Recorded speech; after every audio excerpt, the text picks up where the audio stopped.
সম্প্রতি বিজ্ঞানীরা দাবি করেছে খুব শীঘ্রই সূর্য পশ্চিম দিক থেকে ওঠা শুরু করবে। তাহলে কি আমরা কিয়ামতের দ্বারপ্রান্তে রয়েছি? সূর্য পশ্চিম দিক থেকে ওঠার আশঙ্কা করছেন অনেক বিজ্ঞানীরা। অনেক টেলিভিশন চ্যানেলের রিপোর্ট আমরা দেখেছি। প্রথমত, অনেক সময় আমাদের দেশে এই জাতীয় রিপোর্টগুলোতে বলা হয় এক জিনিস, আর রিপোর্টে উপস্থাপন করা হয় এটাকে আরো ফুলিয়ে ফাঁপিয়ে দর্শক বা ভিউয়ার্স টানার জন্য আকর্ষণীয় করে, চমকপ্রদ করে সেটাকে উপস্থাপন করা হয়। বাস্তবতা আসলে এই টাইপের না। এরকম হয় অনেক সময়। এখানে রিয়েল ঘটনা কি সেটা আমি জানি না। যদি ধরেও নেই যে রিপোর্ট যেভাবে করেছে সেভাবে, রিপোর্ট আমি দেখেছি যে পশ্চিম দিক থেকে সূর্য ওঠার আশঙ্কা করা হচ্ছে, সেক্ষেত্রে সেটা যদি হয় তাহলে সেক্ষেত্রে পৃথিবীতে নানা রকমের বিশৃঙ্খল পরিস্থিতি দেখা দিবে, রোগবালাই, ঘরে ঘরে ক্যান্সার হয়ে যেতে পারে, ইত্যাদি ইত্যাদি অনেক আশঙ্কা বিজ্ঞানীরা করছেন। তো আমরা যখন কোরআন এবং হাদিসের ছাঁচে ফেলে এই গবেষণাকে মাপঝোপ করার চেষ্টা করি, তখন আমরা দেখতে পাই যে নবী করিম সাল্লাল্লাহু আলাইহি সাল্লাম কিয়ামতের আগে 10টি বিশেষ আলামত প্রকাশ পাওয়ার কথা বলেছেন, যেগুলোকে আলামাতুস সাআহ আল কুবরা বলা হয়েছে, অর্থাৎ কিয়ামতের বড় বড় আলামত হিসাবে আখ্যায়িত করা হয়েছে। এখানে বড় আলামত বলতে কিয়ামতের একেবারে শেষ মুহূর্তে এসে যেগুলো দেখা দিবে সেগুলো বড় আলামত, আর যেগুলো অনেক আগে থেকে দেখা দিবে সেগুলো ছোট আলামত।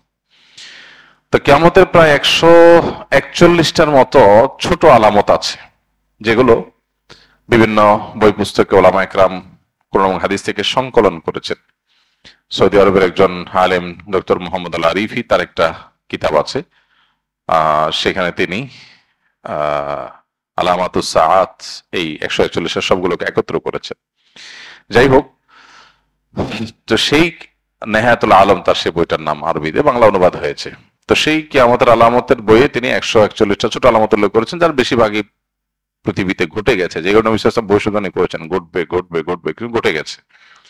আর কিছু আছে এখনো ঘটেনি। আর 10টা আলামত যেগুলো ঘটবে কিয়ামতের ঠিক আগ মুহূর্তে, তার মধ্যে থেকে একটা হলো পশ্চিম দিক থেকে সূর্য উদিত হবে। পশ্চিম দিক থেকে সূর্য উদিত হওয়ার এই আলামতটি দেখা দিবে কিয়ামতের আগের সব ছোট বড় আলামত প্রকাশের পরে। এরপর আর কিছু থাকবে না।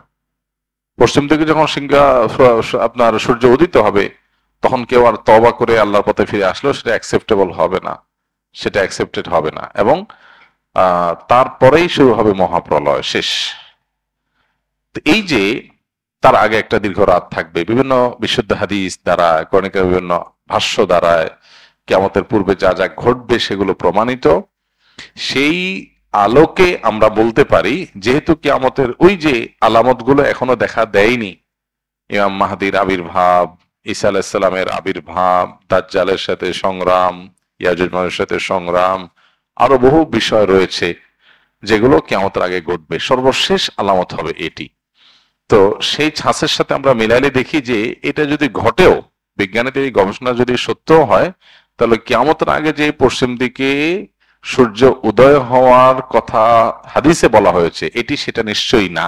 অর্থাৎ এরপরেও পৃথিবী টিকবে। এই পশ্চিম দিকে সূর্য উদিত হওয়ার পর পৃথিবী ধ্বংস হয়ে যাবে, এটা কোনোদিনই হবে না, যতক্ষণ পর্যন্ত হাদিসে ওই সমস্ত আলামত গুলো প্রকাশ না পাবে যেগুলোর পরে হাদিসে সতর্ক করা হয়েছে, ভবিষ্যদ্বাণী করা হয়েছে।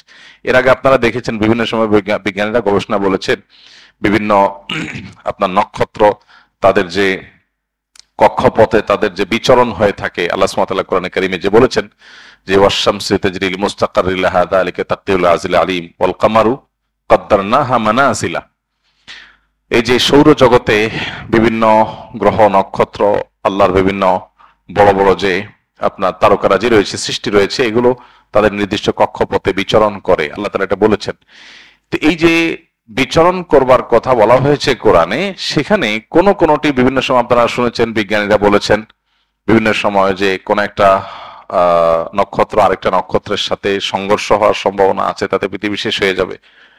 আমরা অনেকে এই সমস্ত নিউজ দেখার পর মোটামুটি জমি জমা বিক্রি করে সব খেয়ে পরে মোটামুটি প্রস্তুত হয়ে গেছিলাম। কিন্তু একজন ইমানদার তিনি নিশ্চিতভাবে জানেন নবী করিম সাল্লাল্লাহু আলাইহি সাল্লাম মহাপ্রলয় হয়ে সৃষ্টি জগৎ শেষ হওয়ার যে ঘটনা ঘটবে তার আগে অনেকগুলো বিষয় বলেছেন, সেগুলো ঘটবে। তার অনেক কিছু এখনো ঘটে নাই, সো আমরা সেটার জন্য অপেক্ষা আছি। ওইটার আগে কখনো এটা হবে না। যদি এরকম সংঘর্ষ হয়, পৃথিবী যদি ক্ষতিগ্রস্ত হয়, তো আবার পৃথিবী আবার জেগে উঠবে। এটা ফাইনাল সে ক্ষতিগ্রস্ত হওয়া নয়, যেটি হাদিসে বলা হয়েছে। সো এই পশ্চিম দিকে যদি সূর্য উদিত হওয়ার ঘটনা কোনোভাবে আংশিক ভাবেও যদি এটি সত্য বাস্তবায়িত হয়ও, তারপরেও সেটি সেই পশ্চিম দিকে সূর্য উদিত হওয়া নয় যেটার মাধ্যমে সব ধ্বংস হয়ে যাবে। বরং বিজ্ঞানীদের এই সমস্ত গবেষণার মাধ্যমে একজন ইমানদারের এই ইমানটা আরো বৃদ্ধি পায় যে নবী করিম সাল্লাল্লাহু আলাইহি সাল্লাম বা কোরআনে কারিমে যে আপনার ভবিষ্যৎবাণী করা হয়েছে এটা ঘটবে ওইটা ঘটবে, তার কিছু কিছু আছে মানুষ কোনোভাবে বিশ্বাস করতে পারতো না, এক সময় অবিশ্বাস্য ছিল, কিভাবে এটা হবে। বিজ্ঞানীরা গবেষণা করে বিভিন্ন বৈজ্ঞানিক থিওরি দিয়ে সেটাকে তারা প্রমাণ করছেন কিভাবে এটা পসিবল, কিভাবে এটা সম্ভব। তাহলে যেটা আমাদের কাছে অসম্ভব মনে হতো, অনেকের কাছে অযৌক্তিক মনে হতো, অনেকের কাছে ইলজিক্যাল মনে হতো, বৈজ্ঞানিকদের গবেষণার মাধ্যমে সেটার সম্ভাব্যতা প্রমাণিত হওয়াটা, এটা আমাদের ইমানকে বাড়িয়ে দেয়।